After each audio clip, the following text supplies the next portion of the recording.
ये एक छोटा सा मीठा सा लजीज फल जिसको कहते हैं स्ट्रॉबेरी। आपको पता है 3 किस्म की बीमारियों में ये इंतहाई मुफीद है। एक ब्लड प्रेशर के मरीज़ों के लिए शानदार चीज़ है, शुगर के मरीज़ों के लिए शानदार है, और वो लोग जिनके जिस्म में सोजिश रहती है, कोलेस्ट्रॉल तेज़ है, पट्टों का खिंचाव होता है, तो स्ट्रॉबेरी उनके लिए बेहतरीन चीज़ है।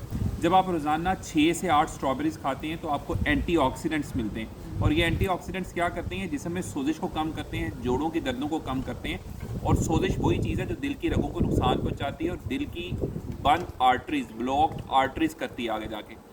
इसी तरह इसके अंदर पोटाशियम मौजूद होता है, और पोटाशियम क्या करता है, आपके ब्लड प्रेशर को सतह के ऊपर रखता है, 120-80 के पास रखता है। जिन लोगों का बीपी तेज़ रहता है उनके लिए स्ट्रॉबेरी एक शानदार चीज़ है।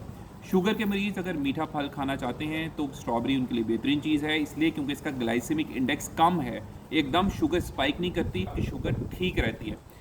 तो स्ट्रॉबेरी कुदरत का एक अनमोल तोहफ़ा है, इसको ज़रूर इस्तेमाल करें एतदाल के साथ। 6 से 8 या 10 स्ट्रॉबेरीज तक आप रोज़ाना खा सकते हैं, ये आपके लिए मुकम्मल फ़ायदेमंद है। अगर ये मैसेज अच्छा लगा है तो कुदरती ग़िज़ाओं को अपनी खुराक में शामिल करें, कमेंट्स में यस लिखें और चैनल को सब्सक्राइब करें। Thank you.